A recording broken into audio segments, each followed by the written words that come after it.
All right, everyone, welcome back. Another week. Here we go. Let's talk about This Way. Super excited for our guest here, as I'm sure you guys already heard. And if you haven't, take a listen to Mikey Contreras' episode. It's an amazing one about a man who went from the corp life to a firefighter, and it's an amazing one to hear out. We're lucky for you guys. We got his brother here in the house today, so I'm super excited about that. Before we start, though, just a quick shout out to the band Hannah again, as I'm sure you guys have known. Band from Simi Valley, California. Some young guys out there doing some great things. Give them a listen. You can find them on Spotify, YouTube, Bandcamp, Apple Music. I'll make sure to list their information there in the description at the end of the episode. Also, if you haven't noticed, on the YouTube page, usually have their information on a page right after the show ends. So make sure to pay attention to that. And just for anyone who's new to the show, welcome. This is an awesome show where we talk about unique journeys and paths to a whole nother set of purpose that someone might find later in life, or something that they've had in the back of their mind and now they're looking forward to.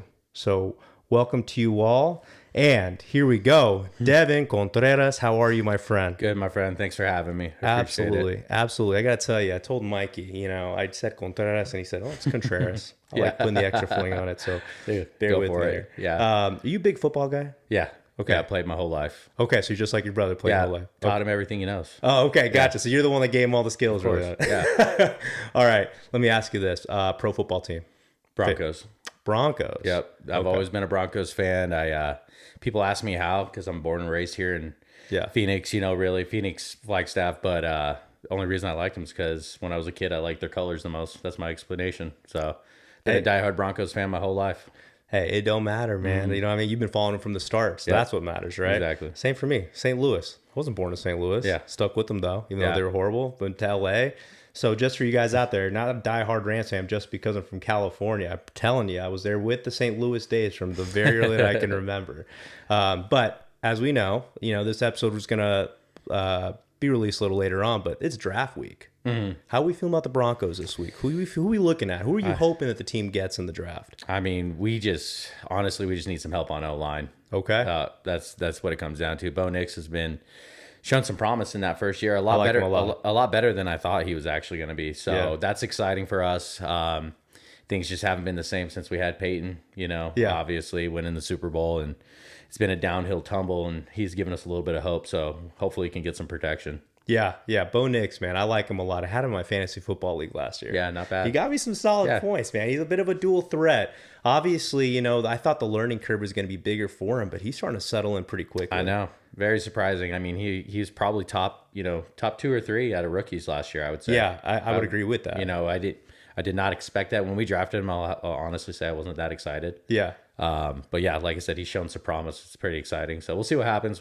Hopefully get some protection. And, we had some nice moves in the offseason with defense. Yeah. Not sure if you saw any of that, but we picked up a few guys from the 49ers. Yeah, I did see that. Drake Greenlaw, right? Yeah, exactly. Yeah, that was huge. Yeah, we had some good pickups. So we'll see what happens. We might be a little bit of a contender this year. Yeah. I wouldn't say Super Bowl, but probably maybe a little run into the playoffs. We'll see. I think so. Yeah. I think so. You guys are looking good. You got the right coach. Sean Payton's looking, he's coming through a little bit there. That first year was a little sketchy, but we'll see how it goes. Well, I think it takes anyone about a bit of a rough year to get it going, right? Even McVay with the Rams, he's the truth, and it took him a little bit. I think we got the wild card the first year, which is kind of crazy. Right. But again, take some struggles. Well, I got to start that off just because here I am wearing a Rams jersey. Some homage here to my boy Cooper Kupp. Good luck in Seattle. I have no hard feelings for that. I hope you do the best out there. I'm really sad we let you go. But I'm hoping the Rams get some solid picks. I'm hoping we go with the tight end the first round. I'm looking at that kid over from the University of Michigan, Colson Loveland. Yeah. The guy looks solid. So I'm hoping we do some with them. We'll see if he's available or not. But it's not a sportscast, I promise you. I just wanted to start off with that. It's draft week, just like I did with Sean Bozigian's episode. It was the Masters that week. We have to talk a little bit about it. So anyways, here we go. Devin, I'd love to start the show with you telling me a little bit about yourself and your upbringing. Where did the story of Devin start from? Yeah, so born, Mike and I, you already talked about him being on the show. We were both born in Flagstaff, Arizona. But I did most of my growing here in the Valley. I was only in Flagstaff for a few years out of those. 3 years there, and then came down here to Phoenix. We were here for about another 6 or 7. I went back up there from about 3rd grade to, just the end of my freshman year of high school. And then back down here to Phoenix, where I went to Boulder Creek High School. Okay. And graduated there. Okay, gotcha. And then after you graduated from Boulder Creek, where did you go? Did you end up going to Yep. university? I went straight to NAU. That's right. Right, fellow lumberjack here. That's right. So I love Flagstaff growing up. You know, it was a good place. I love being outdoors. Yeah. And Oh man, you and can't beat it so out that there. was kind of my forte. So wanted to get back up the hill and you know, just go live the college dream up there. Yeah. Nah, man, I love Flagstaff. It's definitely a place I miss quite a bit, actually. You know, you just don't get the fresh air like you do up there down know. here. Here's the valley air, right? But I got to ask you, since I was a pretty big, believe it or not, I really was a pretty big nature guy when I was up in Flagstaff, just because there's plenty of trails, plenty of parks to go through, Yeah. hikes, anything you do. What was the big thing for you while you're out there? I know you grew up there or you were born up there, but then when you went back to school, when you back to college, what was like one of your biggest things to do out there for fun or just as a hobby and pastime up there? Oh, I mean, you name it. Snowboarding, hunting, fishing, Okay. hiking, everything outdoors is everything I was about. Yeah. So, did a little disc golfing out love there. disc golfing. And NAU's big for that. So They that's are. a lot of fun. Yeah, I just had a great time being outside, you know, whether it was playing sports or whatever the case is. I was just like being outside. I was never an indoor kid, not much of a video gamer or Gotcha. anything like that. I grew up with, you know, kind of without those things, to be honest with you. That's good. We played a little bit here and there, Yeah. but it was just fun being outside, playing baseball, football, basketball, like I said, hiking, hunting, fishing, doing all outdoors. Yeah. Well, I mean, you don't see that much around now with these kids these days, No, right? no. Everyone's pretty much inside. The video games really taking over. There's some benefits to it, but I will sure. say I think it is something that I miss seeing around even myself growing up. You know, I had some video games around the house, loved doing it, but my parents really did push me to go outside. Yeah, Right. The neighborhood kids. I don't really see that as much anymore. True. You know, and maybe Yeah. for people out there, they are seeing it quite a bit. Good for you guys, because that is not seen often. I promise you that. I used to think that moving into this neighborhood where I'm at now, seeing that there's a good chunk of families, I still don't see many kids out there going around, playing around, meeting each other. That's kind of where the social piece starts taking off prior to school. Yep. Or even during school, right? Yeah, you know, honestly, the community is probably a big piece of it, right? Down here, you know, with it being so hot, it's hard to, you know, during the summer, that's where those relationships and that social aspect of it happens a lot during the summer, you know, when it's nice out, right? Like that's how it was in Flagstaff. We did everything outside because you know, a lot of the months out of the year, it's not that nice. It's cold. Right, right. You know, you can do your outside cold stuff, you know, when there's snow, and that's always fun to play in the snow, but you know, you just don't have that kind of aspect down here. It is hot most of the year, and so a lot of people don't really want to be outside unless it's near a pool, which Yeah. makes sense. Yeah. But yeah, I totally agree with you. Yeah. Well, I'm hoping that changes over time. I have my doubts on it though, just 'cause technology keeps advancing. But True. you know, Yeah, my son. Yeah, he is. I luckily I'm blessed. My kids love being outdoors too. Good, They good. you know, they are not ones to be like wanting to sit inside all day. Yeah. Do that thing. They do love their video games. Don't get me wrong. Yeah, They right. they do. They play the Fortnite and you know what whatever else. Yeah, they yeah, do. it seems like Fortnite's the a big one VR. there, My yeah. son has one of those really? VR Okay, things. yeah. He likes those. So, but you know, he'll always ask me to go outside and play. And That's good. You know, I always made it a point to just never say, nah, let's just hang out inside, because I realized one day I'm not going to have that. So, that's true. you know, so yeah. it's like one of those things where I'm like, yep, let's go outside. He's like, Dad, let's go play catch. Let's go, you know, do this. I say yes every single time. I've always made it a point to never say no to something like that. Good, man. That's awesome. That's a good father right there for sure, right? Like help them out while they're good out there, get the activity, get some exercise and whatnot. Just also too, not even just the weather permitting, but as you said, as you get older, right? Father time's undefeated. Yes, sir. So take in these chances. I love that, man. Well, you graduate from NAU. What did you study up there? Yeah. So, all right, you ready for this? Go. Let's All go. right. Let's hear So, I originally went for pre-med, bio pre-med, Okay. with my mom being PA. Well, she's now a doctor. She made her way through. She was a PA for a long time, Oh, and love that. Good for her. My stepdad's an orthopedic surgeon. And you know, I don't know. It's I thought I was going to go down the medical route. Sure. Once I took chemistry, I was like, I don't know about this. So yeah. So Chemistry's pretty tough. after chemistry, I was like, and I've never been bad at school. It's just chemistry for some reason had my number. So anyways, I was like, I think I might make a change. And you know, being in the forest growing up my whole life, it was like, well, maybe there's something there I could do. And Sure. I had a couple close friends that ended up getting hired by the Forest Service up there to do wildland fire. So I made the switch after like my first semester, freshman year, to kind of start leaning towards that way because I was like, you know what, I'm going to get into wildland fire for a little bit, and then eventually I'll go into being a structure firefighter, which is pretty much what I wanted to do, since I was growing up anyways. So I ended up getting a bachelor's of science in forestry with an emphasis in wildland fire management, or certificate in wildland fire management and ecology. Okay. So that's what I ended up graduating with. It's a mouthful, but that's what it was. Gotcha. Can I ask you, since you're coming pretty much from a family, and by the way, to your mom, how cool is it to go from PA and say, I'm going to go a little further and be a doctor? Yeah, no. That's really cool. She's an amazing woman. She did all that stuff too. Like she went back to college and got her second degree, or her second bachelor's in microbiology when she had all three of us as young children. Wow. Yeah, so I think I was, I don't know, in the ballpark of 12, 13, Mike's 10 or 11, and my younger sister's, 6, 7 years old. Somewhere in that ballpark is where she was. Yeah, she went back to school and got her master's in microbiology, and then went from there on to, med school, and did all that with 3 kids, working full time. It's honestly crazy to even think about even trying to do that. Doing something like that for me right now, it's like crazy. But yeah, she's an incredible woman. I would even think incredible might be even, I don't even know what other words we could put on top of that, but I would even say incredible might be short, because think about this. You're telling me about a super mama here who's raising 3 kiddos. Yep. She's going to med school, and you said she's working full time? Working full time. That's wild. Raising a family, went and did that, went to med school. Just never quit. Her drive is unparalleled. I mean, there's no match to her drive. It's crazy. I always try to dig deep and like think about trying to be like her and staying motivated, because I've never seen anybody be so motivated into, she's, I won't say her specific age, but into her 60s now. And it's crazy. It's like she's 20 years old out there chugging along. She's a business owner now. She's a very successful business owner. Owns med spas, Fresh Start Aesthetics. Wow. She's opening up her fourth location now. It's like crazy. She just never stops. She just loves the grind. Yeah. How much inspiration do you take from her? Everything. I mean, I owe everything to her, as far as like how I was raised when it comes to, the drive aspect. Like I said, it started at an early age with school and having good grades. I mean, if our grades weren't A's, we weren't outside playing, we weren't doing anything like that. She just built a solid foundation from the very get-go, and it kind of just propelled us into life and being successful in life, to be honest with you. So I pretty much owe everything to her.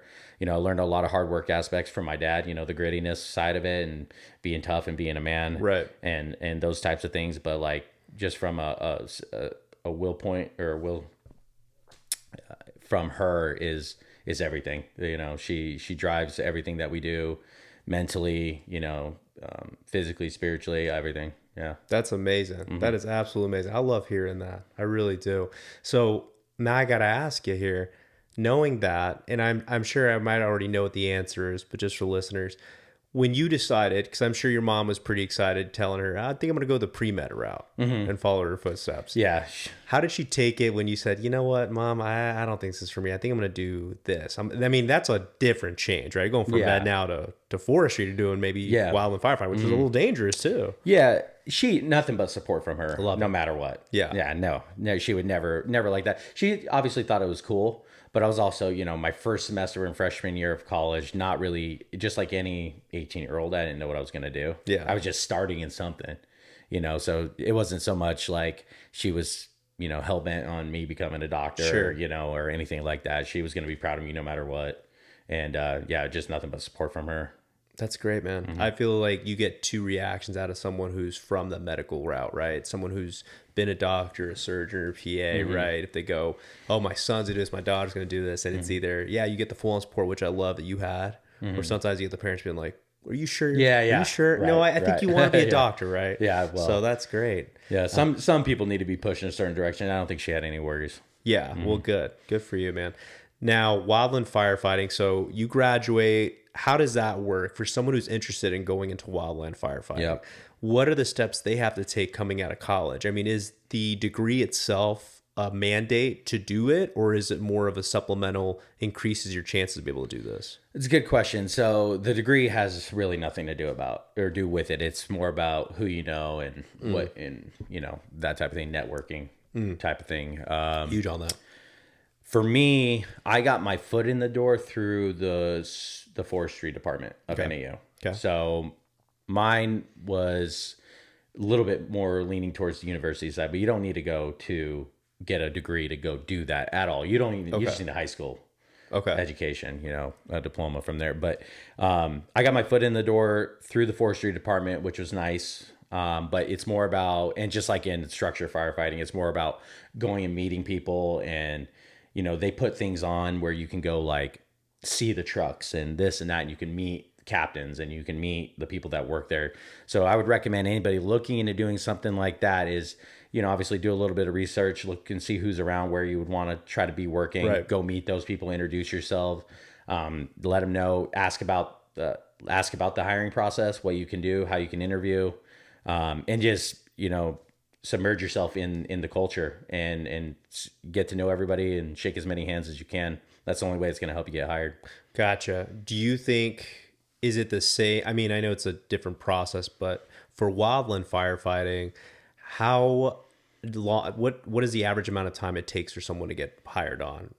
That's a good question. It's a little bit different than structure firefighting in that sense. I mean, if you are adamant about it and you're pretty serious and want to be a part of it, it shouldn't take you more than really like a year or so to get to know a few people, to shake a few hands and get yourself trained up with, they call it a red card. You have to get a red card. That just makes you like wildland fire certified. You got to pass like a physical aspect. Got you. A few other things. It shouldn't be too difficult. And realistically, my advice is just to apply anywhere. Yeah. Try not to pocket yourself, in one single state. Apply all over. There's openings all over the place. California, Oregon, here, New Mexico, everywhere in the Southwest is very heavily Forest Service and a lot of open positions. So just be outgoing and, get some apps out there. Do you think that for some people that go into this, maybe from your experience, people reaching out to you saying, hey, Devin, this is what I'm hoping to do. What do you think? Do you think you've been seeing lately, and this is your own personal experience and what you've had, right? Or maybe from other firefighters who've told you a bit about people reaching out. Do you see people closing some doors, opportunities in wildland firefighting or structure firefighting because it's not where they want to be at? Yeah. I think there's two sides of that. Obviously everybody's situation is a little bit different, right? Sometimes you can't leave, right? But if you're in a position where you don't have anything tying you down and all that stuff, like I said, my advice is to get out and just get your foot in the door. Yeah. Because you got to get some experience before you can actually be like, I want to only be at this place. Get your foot in the door, get some experience, and that's only going to help you get to a place that you actually want to be later on. Gotcha. So yeah, definitely people close doors if they try to pocket themselves in one particular area, especially in structure fire. From the way I've seen it, there's people that only want to work for Phoenix, or there's people that only want to work for Peoria or Glendale or whatever the case may be for the city. I'm one of them. I only wanted to be with Phoenix. Yeah. That's the only place I wanted to be, but luckily I can obviously say I was hired. Yeah. But yeah, they tell you to apply everywhere and test everywhere. And that's the truth, really. Like if you want to do the job, that's what you should do. And you can always transfer and move. Yeah. So yeah, try not to pocket yourself into, one of those specific places. And especially if you're just trying to get the foot in the door, which I believe is your question. Yeah. You do whatever you can just to get on first, get your foot in, and then you can start being a little bit more specific later on. Yeah. I feel that can be resonated to plenty of just career fields, is getting your foot in the door. I know I've talked about it with other people here on the show where that same saying comes out: get your foot in the door. Yep. What does it matter? Get your foot in the door. It doesn't matter. Start somewhere. Then you'll be able to translate that to where you want to be at. Yeah. It all comes in time. I feel there's also an issue sometimes with people thinking they want it now. So they get discouraged on some things. Sure. And then it just takes them even longer because they put themselves down and they're not taking the right active steps. So I think that's great for people to hear on that. And I want to backtrack back to wildland because we're going to get into structure, and I have a lot of questions on that. Yeah. That maybe some that I haven't touched with Mikey. But when it came to wildland, for you going into, you had your foot in the door as soon as you graduated college. I'm assuming you had a job right away, right? Yeah. So actually, I got hired during my junior year of college. Oh, wow. So, yeah. Okay. So I worked through My first season, they call it seasons. You're a seasonal employee, so you're not working during the winters. You work from April to October. Well, my first season, I actually got in right after school ended, so early May. Started my first summer with the Forest Service up there in Flagstaff. I worked for Mormon Lake Ranger District, is what it was called back then. And it's right off Lake Mary Road. Yeah. So we worked in that area. Okay. That was kind of like our first area of response or whatever. Yeah. So I started there my first summer after my junior year, and then got done with that summer, loved it. I was like, this is the most incredible thing I could have ever imagined. Wow. I get to travel. I'm seeing things I never thought I would see, areas and places, just cool things all around. Like I said before, I was an outdoors guy anyways. Yeah. And so I'm out in the middle of these different forests. I'm help protecting and, conserve the land. And, it was an amazing experience. And I was like, this is incredible. I love this. You know what I mean? So I knew I was in the right track. And then I did an additional, 4 seasons after that. So I graduated obviously the following year, and then did 4 more seasons with the Forest Service. That's awesome, man. Does that happen often for people who are going that route and they're in college? They can apply and get hired on as early as junior year? As soon as you're 18. Okay, got you. Yeah. Okay, so now I see what you're saying about, like, you don't necessarily have to be going the college route for it. No, you don't. But it does help. Well, for me it did, because Okay. the School of Forestry at NAU is tied in with the Forest Service up there. So, they obviously do projects together. And when I say forestry, it's not just fire, it's everything. It's conservation, it's ecology, it's everything, tree growth, it's anything you could think of is tied with the Forest Service. So they work hand in hand. Okay. Just like a school of medicine, right? Like a school, like University of Arizona School of Medicine works with the hospital, right? Like that type of thing. It's the exact same thing. So they had a program where they helped students get hired on through the wildland fire program, which is what I was a part of. That's awesome. Wildland fire ecology and management and stuff. So I got my foot in the door because I was a part of the School of Forestry, and then they had a partnership with the Forest Service to get students hired on who wanted to go that route. That's amazing. So though you don't have to do it, sounds like you definitely do get the benefits of a ton of support and networking going the college route. Yeah, For anyone who's just, you never know. We might have someone out there who just is saying, oh, should I even spend time going to college? But yeah, well, college, it's funny because I was actually just having this conversation the other day.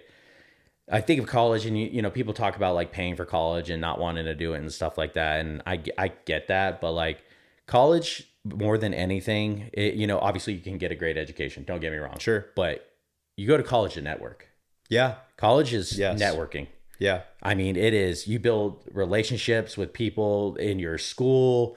If you're in a fraternity or sorority, or, if you're whatever, any sort of extracurricular program or whatever you want to call it, it's all networking. Because after you graduate college, people go all in all these different fields, right? And you keep those relationships, and you're like, hey, I want to try. Maybe I want to try. I see so-and-so posting about their job and they seem to love it.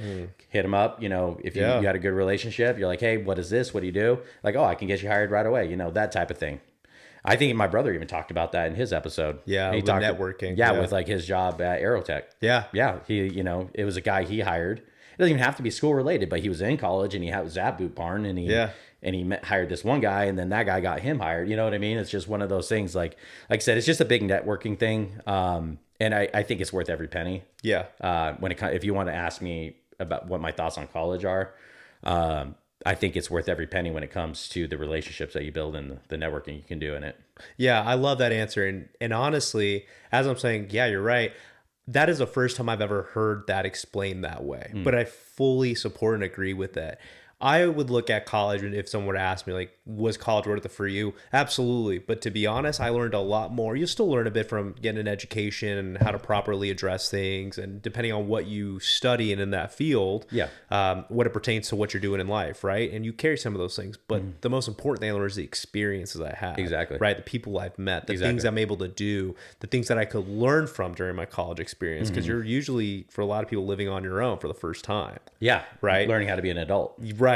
But I really love the networking because it's so true. And I think about all the friendships I've made over the years, the ones I've stayed in touch with, the ones that maybe we're not talking every day for some people who are following along, and it's been a couple years, but we still follow each other on social media. You still have that connection. You never know. Right. You never know where it can lead. So I love that, because it is the premise of pretty much, aside from high school, the real first opportunity of legitimate networking, that you start to realize you hold on to those things because it can lead to bigger doors in life. Absolutely. I love that answer, man. So now with the wildland firefighting, go back to it. You had a couple seasons in doing it. So you've had many scenarios, many scenes you've seen. Can you recall maybe one of the most dangerous scenarios you've been in during your time with wildland? Yeah, I will say this. I was blessed to be on the crew that I was on, because my captain, his name's Chad Rice. He was the man. He was a smoke jumper. He was a guy who worked on the hotshot crew for many, many years. Had tons of experience. I trusted my life with that guy. So it was easy to follow him as a leader, because I could just based on his knowledge and how he was as a man, I was just like, my life will never be in danger. But yeah, we definitely ran into a few there's always a few situations that you're like, oh, Here we go. That's a little sketchy. Yeah, like you're questioning it, but like at the same time, you're like, you gotta think about who's leading you. Yeah. Are they good decision makers? That type of thing. The Forest Service does preach all the time too. I will give them this, like when you're kind of going through training and you feel like something's unsafe, like somebody's making like a little bit of a questionable call, to speak up. Okay. And it's not, they say it's not frowned upon, but if you get it, you get it. Like sometimes it is. Sure. But I always took that to heart, and luckily I didn't have to speak up a lot. I did once I was kind of towards my later years, my 5th year, there were some situations. I was on a different crew where I was like, hey, this doesn't seem like it makes a ton of sense. I'll give you one in particular, one that's kind of silly. And it has nothing to do with wildland. It's actually, it's a fire. Like I worked in Prescott, and we were in charge of the I-17 corridor. Okay. And, little, median fires happen all the time. And, in the medians while you're driving up, there's just grass in there, right? Right. Yeah. And like then, a lot of dead grass. A lot of dead grass. Yeah. Like people throw cigarettes out and catch those on fire and all that stuff. And I'll tell you what, the most nervous I've ever been is working on one of those next to the 17. Okay. Because people are not paying attention driving. They're looking at what's going on. It's the cars. It's the looky-loos. It's that stuff that was scary. Yeah. And it's like one of those things I'm talking about, me speaking up, is like I had a captain at that time that was like, okay, we're going to go and drive up there, and we're going to park on the side of the 17, and we're going to be really aggressive on this. And we're like, this is a little tiny fire that's not going to go anywhere. It's just going to burn out as soon as it gets to the road. Right. Because it's all barricaded in. Right. Right. And they're being extremely aggressive on, like, this doesn't make a lot of sense. We're right on the side of the 17. We're parked. Engine's halfway out on the road. People are obviously looking at the smoke as they're driving by. Same thing like an accident. Right. The rubbernecking. Rubbernecking. Yeah, exactly. Yeah. So, and people die all the time on the highways from getting hit. Yeah, like more firefighters. Yeah, more people get hit by cars than they do dying from an actual fire, especially in structure. Because I did not know that. Yeah, especially in structure fire, because you were on the roads a lot and people are rubbernecking, don't pay attention. They hit first responders all the time, police, firemen, EMS people, all that stuff. That's so crazy. There's a few instances where I spoke up, like, hey, that's as like the senior firefighter, I think you're getting a little tunnel vision. I think this fire's not going to go anywhere. We can stay in the truck at least and hit it from the side, be protected by the truck. We're standing out in the middle of the highway where people are they're going, 90 miles an hour, can crash into you. Oh, yeah. Kill you in an instant. So there's some situations like that I honestly felt more sketchy about than anything. Of course, on a forest fire, talking about being a little bit nervous, the only thing that's really, really nerve-wracking out there, it's not so much the fire, it's the aftermath. It's the loose boulders falling down the hills. It's the dead trees falling. Dead trees kill a lot of wildland firefighters, more so than fire. Yeah. Yeah, because they they lose their integrity and they fall, and you don't hear it coming. You don't hear a tree falling. Really? No, tree, you'll hear like a crack. It'll go, and then it's falling. Okay, I get what you're saying. So you hear the crack, but by that time it's a little too late because you can't even tell. And then you don't see it because it's falling from a top. You don't. It's not like it's right in front of you. Yeah, it's falling from the side. And so I've seen some really close encounters with trees falling. And like I said, the other one that's pretty scary is loose boulders falling down hillsides. So those things, fire, not so much. Fire's never really been like, I've never really been in a position where I was like, oh shit. Like the fire's right on top of us, that type of thing. You're usually in a pretty good spot and position when it comes to that. The tactics are good there. Yeah. Let's say for the most part, there's been some bad decisions, Sure. With anything. Yeah. But yeah, for the most part, you're pretty much safe. The fire's not really the scary part. It's the aftermath, the trees, the rocks. Right. It's the traffic. It's that stuff. Sure. Well, I think it's great too that they also preach to you guys, look, we understand that you guys have someone in command, but if you really feel something's amiss, say something. Yeah, speak up. Because you could also be putting your life on the line here. Yeah, right? Yeah, absolutely. I mean, and it's not about being disrespectful or anything. It's just like, hey, I'm not feeling good about this. And, sometimes even the supervisor will be like, okay, like, they're not, if it's a good leader and a good supervisor, they're not going to have any backlash. It's going to be more like, okay, wait a second. Let me take a bigger look here. Right. Because tunnel vision's a real thing. Right. Well, there's a way to approach those things in general if you're talking of a superior, right? Exactly. Because if you're going in and trying to mouth up, like, what the hell are you doing? Yeah. Right. It's not going to be it's not going to go over well. Yeah. It's more like, hey, Skip. Yeah. Hey, Cap. Yeah. I'm seeing something different here. I just want to run it by you. Yeah. Obviously you got to approach it with respect and of course. And go about it that route. But speak up when anything's ever not feeling right, and hopefully you have a good leader that will take a step back and say, okay, let me hear them out, especially if they respect you. Right. It's tough doing that when you're like a first year guy. You can't really do that too much because you don't have enough experience. Exactly. Yeah. But once you get a little bit of experience under your belt, those conversations are easier for sure. Gotcha. So for you, I mean, you're doing wildland firefighting for a couple of seasons. Obviously, you had a passion for it. Mm-hmm. I feel I already know the answer, but just to put it out there, any doubts in your mind of what you were doing? And you're like, I don't know if I should be doing this. No. So not until my last season when I was with that new crew. Okay. So at that point, I already had a son.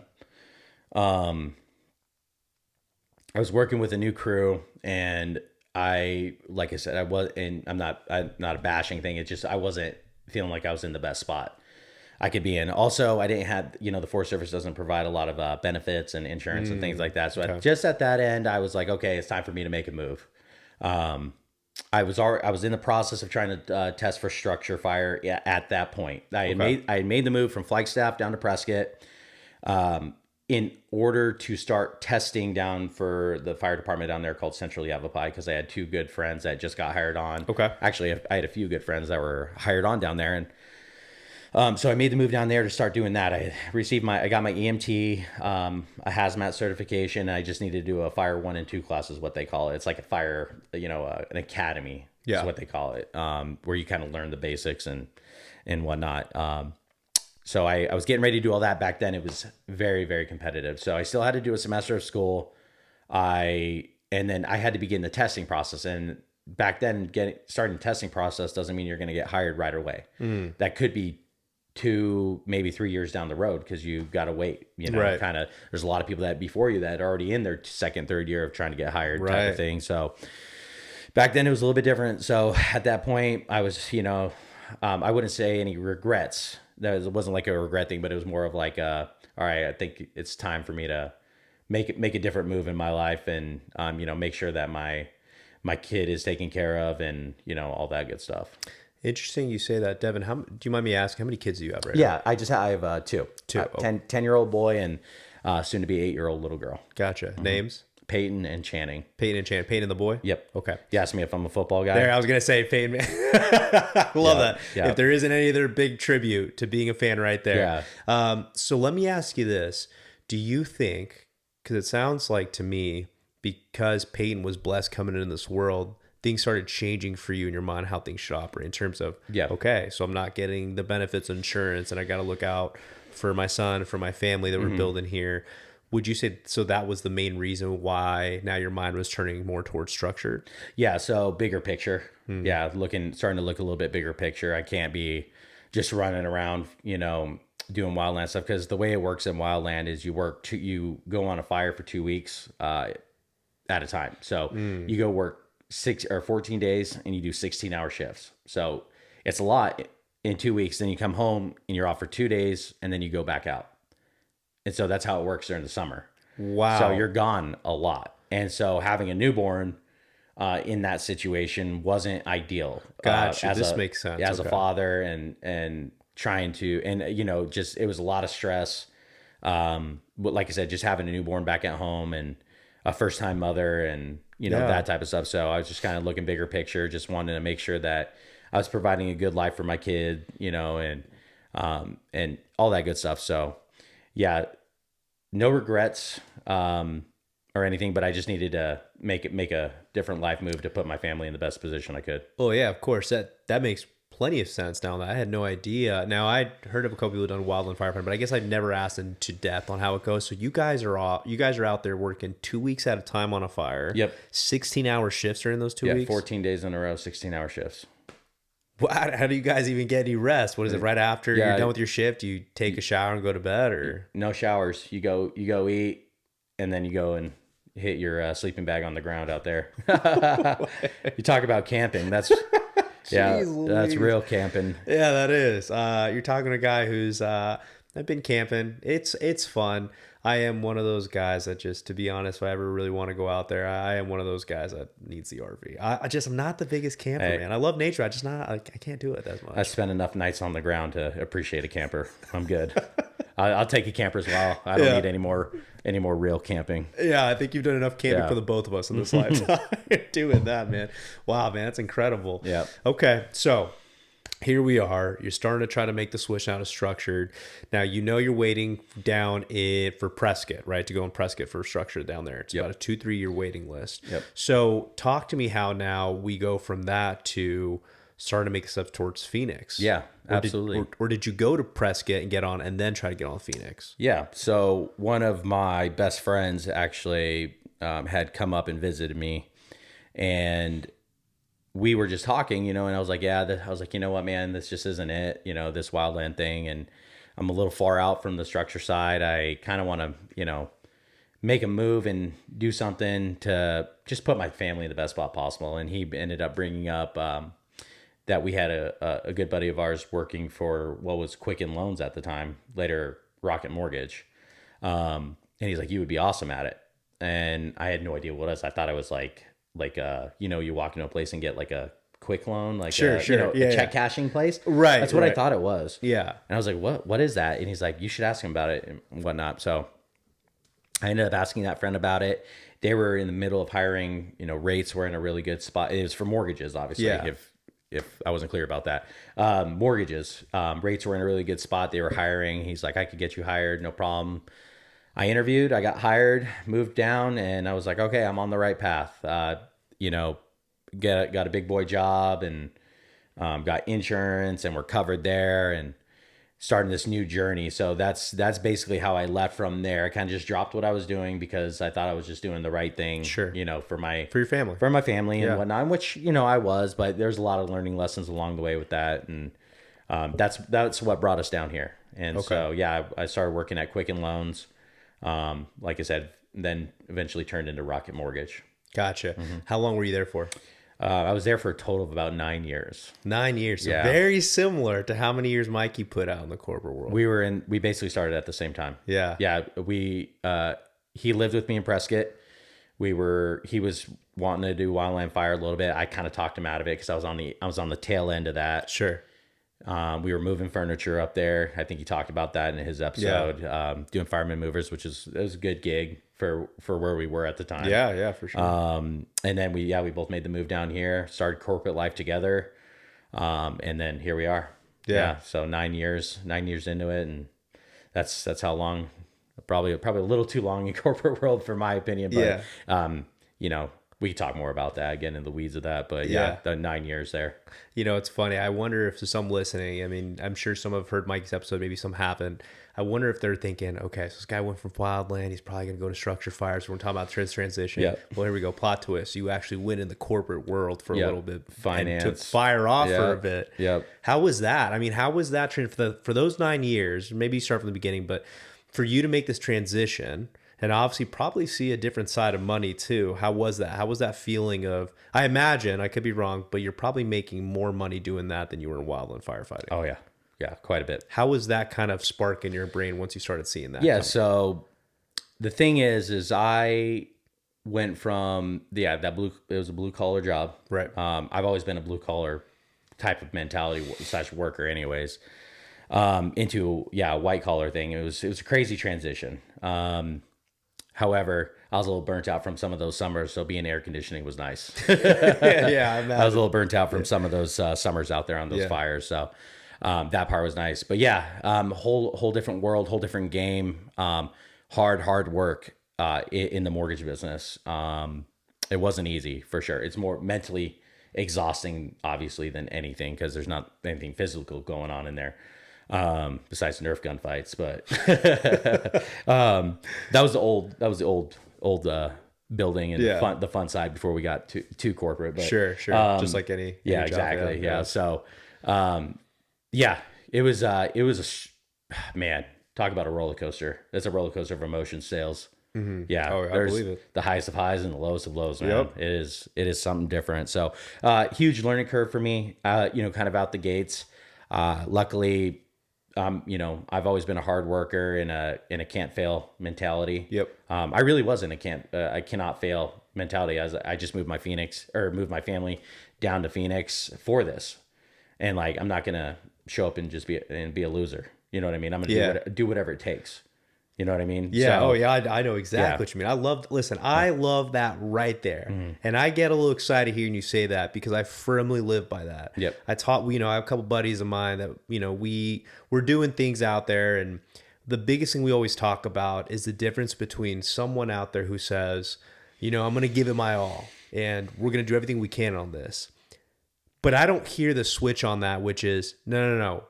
I firmly believe and you manifest it to say, no, I just can't fail this. Yeah. That's not an option. There's no plan B. We got to stick with plan A. Exactly. You know what I mean? Yep. So I'm sorry. I love that. I'm a big fan of that. I firmly believe it. I believe that for anyone out there, that if you really can put that mindset on, you'll succeed it. There's no option to fail it. 100%. You never have a plan B because that means plan A is failing. Yep. So, and I've honestly just attacked that. I've had that mentality about everything I've done. Yeah. So, good. Which I get from my mom.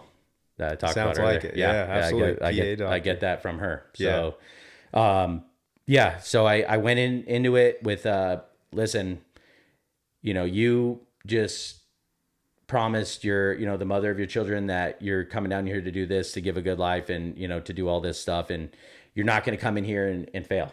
And that's right. And you're going to do whatever it takes. If it takes extra reps, it takes extra reps. If it takes staying later, going in earlier, whatever the case is, that's what it's going to be. And that's what I did. I started with another good friend of mine at that company who had the same mentality. So luckily him and I could feed off of each other, and we were in early grinding, doing the extra stuff, extra calls, extra reps, whatever it took for us to be the top dogs, and get to that point. So going into that, I definitely, like I said, it was a learning curve because something I'm just not used to, as far as like just the way things operate, Sure. But yeah, it was such a good learning lesson, and I'm so happy I went that road because I wouldn't be where I'm at today without it. Mm-hmm. And I wouldn't have the appreciation for what I do right now without it. Gotcha. Yep. Yeah. So for you to go into this, you learn a whole new set of perspectives, skills, probably more mentally than physically, obviously, right? And then the money piece of it, right? The money piece you're starting to see more than you've for sure seen more in the blue collar job of working well in firefighting. Yep. So now I asked this to Mikey. I'm going to ask this to you as well. Yeah. What happened towards the tail end? Obviously, you're seeing this money increase, I'm assuming, over time. Yeah. Positions change. So you've established a sort of life now with your family. You've got kiddos, right? You got your wife. You got things you're doing for your kids. how was that in the thinking process of now starting to think of going towards structured firefighting again? Yeah. How was that for Yeah. you? So times over there were great as far as from a financial aspect. And truth be told, I went over there for money. Yeah, I sure. went over there for money because I thought when I made that move over there, I thought that's what life was about, was being rich and making money, and and that's all there was to it. And I'll tell you, I mean, money was great. Money was never an issue in any of the years that I worked there. I'm blessed to say it, and it set me up very well in life, and I'm very thankful for it and grateful for it. But what I learned is that over those 9 years of kind of like where I was mentally and physically and all that, I came to the realization that really, it's not about money. It's easy. And I say that with like respect, and trying to be humble. Like, I did set up a good life for myself where I was financially able to make the switch and do it comfortably to the point where I'll be able to work myself back up. Plus I still can write loans on the side, which I do. Cool. Yeah. Yeah. So, shout out to my boys right here. Actually, this is my Okay. company that I work for, Kinfolk Home Loans. All right, there we go. But yeah, money isn't everything. And I'm glad I recognized that when I did at the time that I did, because I could have easily have gone another 10, 15 years doing this, being miserable. And what do I have to show for that? And like, I guess what it comes down to is what I looked at myself one day, kind of towards the latter end of my career there. And I was just like, am I just going to wake up 10 years from now and be 40 something years old and roll out of bed and go into my home office and just type up some loans? Like, is that what I'm going to is that what my kids are going to be proud of? That that's what dad did for a living, and no shame on anybody who's done that at all. Right. So don't get me wrong. My point is, I wanted to have a bigger impact and a bigger meaning in my life than rolling over and writing some loans for money. Sure. Because like I said, money just isn't everything. It's great. Don't get me wrong. It is great, especially for making sure life's a little bit more comfortable, but it doesn't bring happiness. Yeah. And you hear that all the time, when you don't have a lot of means, it seems like that is the key to happiness, but it's not. Yeah. Because there was a point where I could buy anything I want, do anything I want, whatever the case is. It actually loses its appeal. Yeah. It really does. Like, it loses it. You're like, you know what? This isn't real true happiness. So, towards the end there, I just, I was waking up and I was just miserable. No amount of money can make me happy anymore. I was just like, I sit at home. I work from home full time. I don't have any social interaction. I didn't want any social interaction from anybody I worked with. And because that's just where the company had gone to. I was like, I just don't want it. I just want to work from home. But that wasn't working either. So, to make the switch, I was like, there has to be more to life. Giving back, really actually giving back to the community through the fire department, go back to being in a place where I have the camaraderie and the brotherhood and all this stuff that I had before in the Forest Service and growing up with sports and everything that I've always been used to and loved. I mean, I was like, I just got to make a change. Yeah. Well, I love that, brother. I love hearing that. I think two things to what you said there. One, I love the fact that you think about your kids and your family and their outlook on you going through these years, right? I think we forget sometimes, or maybe parents don't understand that kids, even myself growing up, you get to see what your mom and dad is putting out there. Mm-hmm. What are their facial expressions? Mm-hmm. What are they going through a day to day? You can start telling as you get older, right? Is my dad happy? What's he going through? The moments of just being excited or seeing even just the facial and how you exude yourself can change, right? And so I love that you think about that, because it isn't more so the fact of the job itself. The job itself, obviously, you knew already, like, this is something I can't do 10, 15 years, right? Yeah.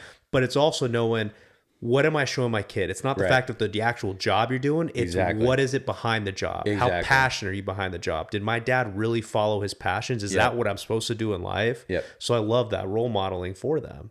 Yep. Because I'm sure it'll set them up too. Yeah, that's 100% what it was. It was, do I want my kids to grow up and be like, yeah, they're like, when somebody asks, what does your dad do I want them to say he gets up and he goes in his office and sits on the computer? Or do I want them to say he gets up and he goes out and helps save lives and gives back to the community, coaches football, does this, that, and really is like a true, a true person to look up to. Yeah. Yeah. And like I said, once again, I want to make sure it's absolutely clear. I'm not, hating on anybody that works from home or does anything like that. If that's what you like to do, that's just not what in my heart of hearts was like what I wanted my kids to see. Yeah, absolutely. Or be a part of. I wanted them to have the honor and valor of being able to say that their dad was a firefighter for the city of Phoenix that he grew up in and he loved, and they were involved in all the extracurriculars that the fire department offers, the fundraising, the donations, the helping of the community, like all that stuff. Just making an impact, being part of something bigger than yourself. Yeah, no, and I love that, man. I really do. Two, my dad used to tell me saying that my grandpa gave to him. And it's going to sound a little confusing at first, but I think if you stew it over a little bit, you'll understand the meaning of it. My grandpa used to tell my dad, and which got told to me with my dad, money isn't everything, but it's a little bit of everything. Yeah. Meaning money is tied to so many things in life. But as men, and this can be, of course, anyone, but in the saying back then, it was, as men, we need to understand what the value of money is to us at a pretty early age, so that we understand what we're working towards. Yep. Because just like you said, if all you think is just money, right, is everything, you're going to quickly see how much that isn't the source of happiness. But more so on what is the value of money that you need to know that's good for you, your family, whatever's important to you to continue with life, right? We all know that money's tied in with things. If money wasn't a thing, then we'd all be very happy, right? We'd all could afford the same things. We'd all could have the same things in life. But that's just not the truth of it, right? Some of us have bigger houses. Some of us have smaller houses. And sometimes the people with the smaller house or barely nothing to it are happier than the people with the bigger houses, right? What is the number that we can say, yeah, this is that's important to me. And then you structure what you're going to do in life off it, right? So for me, I think that's great because I think there's a lot of people that look at the money and then just like you said, right? You start doing things, start paying for things that at one point in your life you thought, oh my gosh, like how nice it'd be to be able to do this all the time. Right, I'll never take this for granted. And then you do, and you're like, well, I've already eaten here at this nice restaurant. Been at Dominic's a few times. You know what I mean? For someone else, that's maybe a once in a year, or once every couple of years kind of meal. You know what I mean? It is a ton of perspective. So, my two things to say to you on that, but I love so much, man. And I love the fact that your brother looks up to you and had followed the same passion now to get into structured firefighting. Now here you guys are as Phoenix firefighters.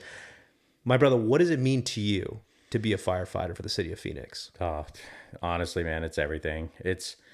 I have this conversation actually on the daily. There's a couple things to it. So first of all, the best part about all of this is that I know I made the right decision because in the first 6 months of my career here, which is half in the academy and half out on the actual trucks now doing the job, I've been more happy in these 6 months than I was for 9 years doing the other stuff. That's a really bold statement to make. I know, it's crazy. That's amazing. I talk about this to the captains I work with and everything. I'm like, man, and they love it just because I'm new, and so of course I'm all chipper and grateful and yada yada but that goes back to what I was saying with having some life experience and seeing the other side of the world is like, dude, my appreciation for this job is unparalleled. It's so fun, the camaraderie, the banter, the helping of the community. I mean, really, like, it's crazy, like legit saving lives out there, that you help people on their worst day. Not everybody's in their worst day all the time.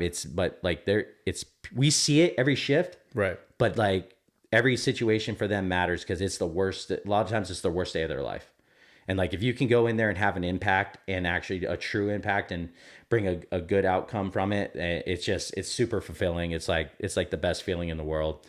And just honestly, like I said, having that camaraderie back and the brotherhood and, working with your guys, being in the trenches, the workouts, the hard workouts, the mental toughness, every part of it. I just love everything, every aspect.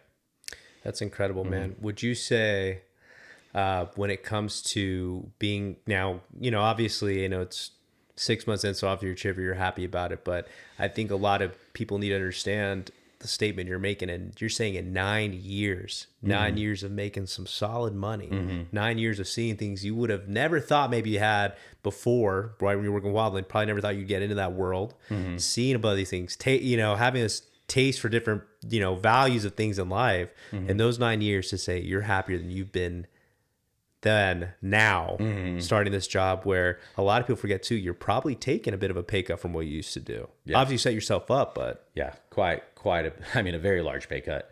But I knew that, and that's okay, because like I said, the joy and happiness that I've had over the last 6 months of doing this now overcomes the pay cut. My soul is happy. That's what matters. Yeah. I don't care about the wallet anymore. Yeah. If I need to struggle, if I'm struggling, but I'm happy, I'll take that over being rich and miserable. I love it. Yeah. Wow. How much do you think the happiness of the soul attributes to everything you do in your life? My man, it's crazy because, everybody that is in my inner circle is just like, wow. Like even my brother the other day, my brother doesn't talk like this normally. As you've seen him, he's a pretty even, you've known him. Yeah. He's pretty even kid. Yeah. He doesn't, he the other day was even like, dude, it's crazy. Like, seeing you like this, the way I'm feeling, like we're just happy in general. So that happiness, that feeling good in your soul, it translates to so much more than just you. For me, it translates to my kids. I'm a better father. I'm happier. I'm to my girlfriend, my partner. I'm a better partner to her. My family members, I'm better to them. My sister, my parents, like it all translates, and it's just good energy. It means everything. And like I said, life is just not about money. And I'm so happy I realized it at this stage in my life where I'm at before it was too late. Yeah. I pretty much was on the cusp of it being too late. And I'm so happy I made the move that I did, because here's the thing. I've always wanted to be or as I got older, I always wanted to do something. I always wanted to make a good living, but I wanted to love what I was doing, right? As I've gotten older, I've realized, and with life experience, is that if you devote yourself fully and you're happy and your soul is happy, that money will follow whatever you're doing. Money doesn't follow, it lead, or money doesn't lead, it follows. That's the best way to put it. So if you're taking the right actions, you have integrity, you're doing the right thing, you put your heart and soul into something, the money and stuff will follow. It's there. Yeah. It's just, you got to take care of what's inside of here first in order to get that. That's the true happiness. I love that, man. I think it goes very well with what everyone tells you. At some point in your life growing up, you got to take care of this before you take care of anything else, right? Yep, you do. And it might sound selfish, but it's the truth. Yeah. Because if you don't love yourself, you're not going to be able to love anybody else. That's right. And then you can't give your best self to everyone else Exactly. out there. And it's a whole chain reaction. 100%. Yeah, it translates into everything else that you do. Because if you're miserable at work, where you spend a majority of your time, it pours into home. Yeah. And I learned that firsthand, and I'm okay with admitting it. I was married before. My job and the stress that I had from my job poured into my home life. I couldn't separate. And so that had complications. Her and I ended up getting divorced. And, luckily it was at an early age for the kids, so they were not too impacted. But that stuff that you do on a daily basis, if you're not happy, you shouldn't sit around and stay unhappy. Go do whatever it takes to find something you feel good about and that's good for your soul, because you don't see what the after effects are going to be until they're already there. You know what I mean? Yeah. So, like I said, I couldn't separate. I was miserable. I was doing that job. I was making money, but I should have never been there. I should have never been doing that, because it had profound impacts on my outside life that I never thought were going to happen.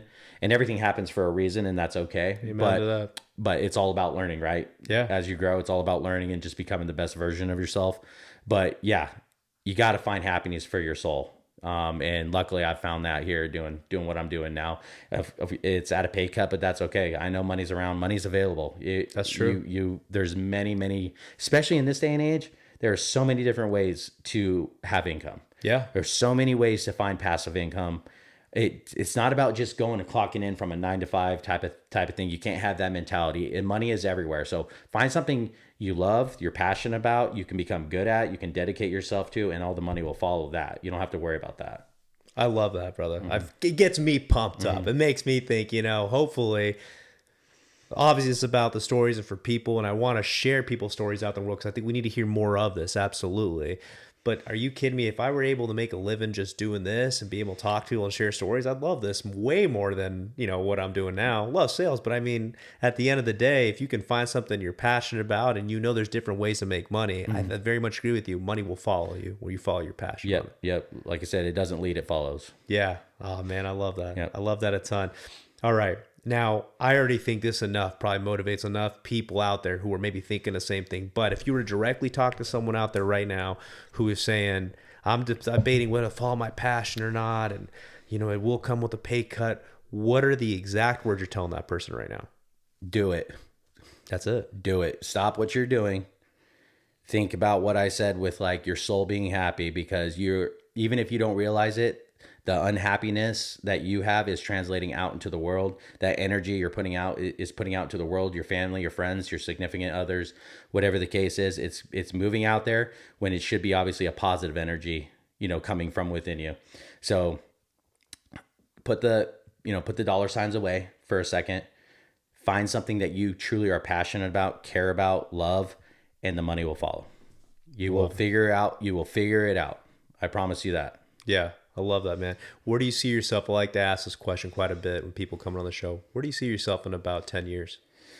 Oh, man, maybe owning one of those mansions down the road here from your house. No. I tell my wife every single time we see some of those, I said, what's it going to take to get there? I love that. Man, those are massive. They're monsters. I know. Man. Those are crazy. No, that's not what my real goals are. Just a joke. But those are some amazing houses down the street there. It's crazy. Honestly, 10 years from now, I'm hoping, remarried, maybe a couple more kids. We'll see. But ultimately just a nice little house with a little bit of land, some chickens, maybe a couple little goats. Yeah. My girlfriend's going to laugh at that because she's like anti-goat. And I'm like, oh, really? You've seen these little ghosts? They're so funny. 10 years from now, just watching my son play college football. That'd be awesome. My daughter doing whatever she's going to do at that point in her life. Just honestly, just being in a happy place. Still just being, I just see myself being happy with what I'm doing again, because I made the choice. I know I made the right choice. Yeah. And just living a life of being grateful. I love it. That's it. Just being thankful and grateful, for what the good Lord's blessed me with. And that's all I really care about. Just little things at this point in my life. It's just, that's all that matters. It's just health, family, yeah, and true inner happiness. That's great, man. Well, I think that's what everyone should be pursuing. Be happy for yourself. You'll spread more energy out there. You'll exude a better self of who you are that will affect everyone out there you come across. Devin, I really appreciate you having on the show, man. That is some great stuff you put out there. I really hope they appreciate it as well, and a wonderful journey that you got to a place now where you're really living your passion over what others may think was supposed to be the most important, the paycheck. No, it's fulfillment over paycheck is what I'm getting from 100%. this. And I love that. Before we finish this episode off, I want to ask you, man, is there anyone out there you want to give any shout outs to, anyone you want to say anything to before we end this? Oh yeah, absolutely. So obviously we talked about her a little bit already. My mom being my number one inspiration and motivator from day one. My dad obviously teaching me how to work hard and be a man. Even my stepdad, another man I look up to, treats my mom very well, takes good care of her. My girlfriend, my partner, Savannah, she's everything to me. She's also my motivator, my support system.